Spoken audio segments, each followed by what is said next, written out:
오늘 함께 묵상할 말씀은 요한복음 6장 52절에서 59절까지 말씀입니다. 그러므로 유대인들이 서로 다투어 이르되 이 사람이 어찌 능히 자기 살을 우리에게 주어 먹게 하겠느냐. 예수께서 이르시되 내가 진실로 진실로 너희에게 이르노니 인자의 살을 먹지 아니하고 인자의 피를 마시지 아니하면 너희 속에 영생이 없느니라. 내 살을 먹고 내 피를 마시는 자는 영생을 가졌고 마지막 날에 내가 그를 다시 살리리니 내 살은 참된 양식이요 내 피는 참된 음료로다. 내 살을 먹고 내 피를 마시는 자는 내 안에 거하고 나도 그의 안에 거하나니 살아계신 아버지께서 나를 보내심에 내가 아버지로 말미암아 사는 것 같이 나를 먹는 그 사람도 나로 말미암아 살리라. 이것은 하늘에서 내려온 떡이니 조상들이 먹고도 죽은 그것과 같지 아니하여 이 떡을 먹는 자는 영원히 살리라. 이 말씀은 예수께서 가버나움 회당에서 가르치실 때에 하셨느니라. 아멘. 물질과 육체는 단지 더럽고 추한 것이고 오직 영적인 것과 마음의 세계만이 가치 있고 존중받는다는 가르침과 사고는 일찍이 영지주의자들이 가르치던 잘못된 지식이었습니다.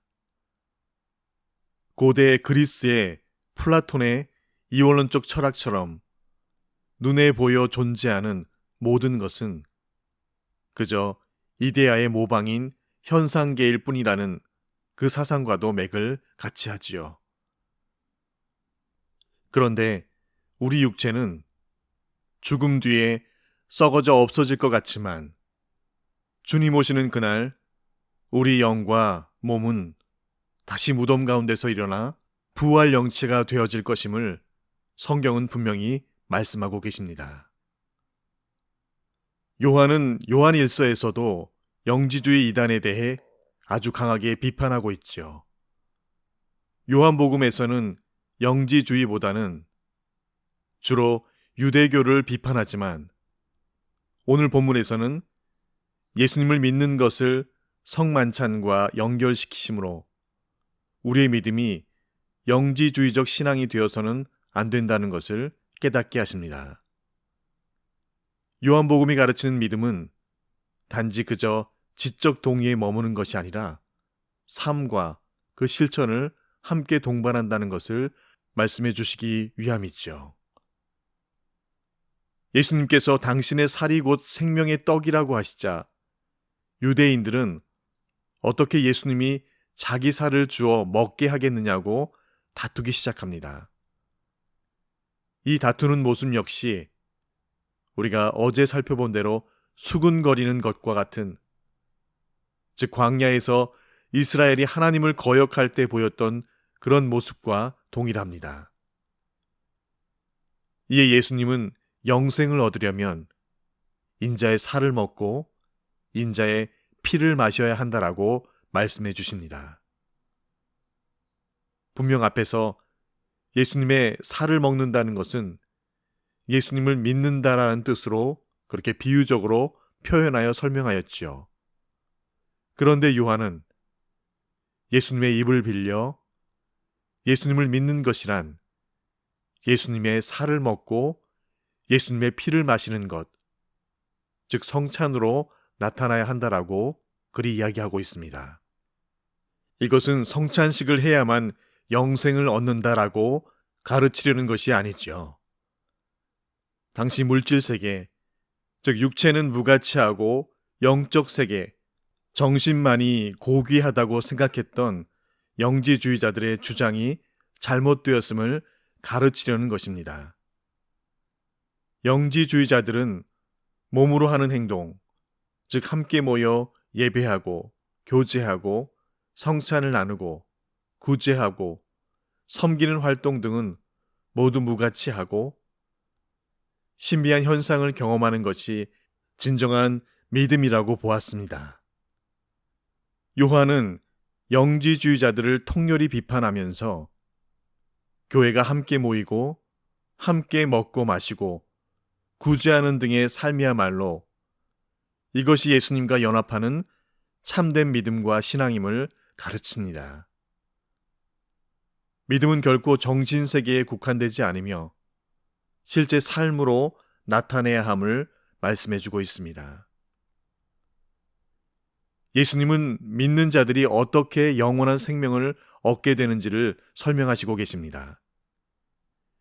예수님을 믿는 자, 곧 예수님의 살을 먹고 예수님의 피를 마시는 자는 예수님과 신비로운 연합을 이루게 됩니다. 예수님은 오늘 본문에 이렇게 말씀하십니다. 내 살을 먹고 내 피를 마시는 자는 내 안에 거하고 나도 그의 안에 거하나니. 예수님께서 친히 성부 하나님의 보냄을 받아 영원한 생명을 누리시는 것처럼 우리는 그렇게 동일하게 예수님과 연합하기 때문에 살게 되는 것이죠. 우리는 하나님 앞에 죽임을 당할 수밖에 없지만 예수님이 하나님 앞에 의로우시기 때문에 그 예수님과 연합에 하나가 된 우리는 그래서 죽임을 당하지 않고 영원한 생명을 얻게 되는 것입니다. 그래서 예수님은 당신이야말로 하늘에서 내려온 참떡이라고 말씀하시죠. 이스라엘이 광야에서 만나를 먹고도 죽은 것과는 전혀 다른 영원한 생명을 누리게 한다라고 말씀하십니다. 이것이 바로 구원받은 자의 놀라운 특권이며 구원의 신비입니다. 요한은 예수님의 가르침을 통해 당시 영지주의자들이 말하는 신비와는 전혀 다른 형태의 신비를 설명하고 있습니다. 영지주의자들은 황홀경이나 신비 체험을 강조했지만 이는 이방 종교에서도 얼마든지 찾아볼 수 있는 그런 현상에 불과합니다. 요한은 오히려 실제 삶에서 나타나는 그 신비를 말하고 있습니다. 실제 삶에서 주님의 말씀을 지키고 성령님의 인도하심을 따라 행하는 것이 바로 예수님과 연합했음을 드러내는 증거가 되기 때문이죠. 우리의 신앙적 신비, 예수님과의 연합은 실질적이고 실제적인 삶으로 나타나고 예수님이 행하셨던 것과 같은 그 실천을 통해 증명되기 때문입니다. 우리가 구원을 얻어 영원한 생명을 얻는 길은 예수님과 연합하는 것입니다. 이는 신비로운 체험을 말하는 것이 아니라 예수님처럼 살아가는 것, 그분을 닮아가는 것을 의미합니다. 성도는 믿음으로 예수님과 연합하는데 그 믿음의 영역에는 몸과 마음과 우리의 지식과 감정과 의지가 모두 포함된다는 것을 우리는 기억해야 합니다. 우리의 일상에서 주님과 연합한 그 모습이 진짜 믿는 자의 참 모습입니다. 예수님을 믿는 것은 그저 수도승과 같이 혼자 깊은 산속에 가서 묵상하고 명상하는 것만이 아닙니다. 예수님께서 친히 당신의 공생의 삶을 당신의 사랑하는 이들과 함께 동고동락하셨듯이 그리고 그들 가운데서 친히 십자가로 가장 낮은 자로 아니 가장 천하고 흉악한 자로서 처단되시면서까지 세상 속에 깊이 함께 거하심으로 그 삶으로 살아내신 그 모습 그대로처럼 그리스도 예수를 믿는 것은 그 하나님을 묵상함과 그 삶이 함께 조화를 이루어 진짜임을 살아내는 것임을 알게 하십니다. 그것이 바로 예수님의 살을 먹고 피를 마시라라고 하신 그 말씀의 진짜 의미입니다. 야고보서의 말씀처럼 그 삶이 동반되고 그 삶을 살아내지 못한 그 믿음은 그래서 죽은 믿음이라고 말씀하십니다. 죽은 믿음이 아니라 산 믿음이 되기 위해서. 그래서 오늘도 우리가 그리스도 예수의 이름 품고 이 하루도 삽니다.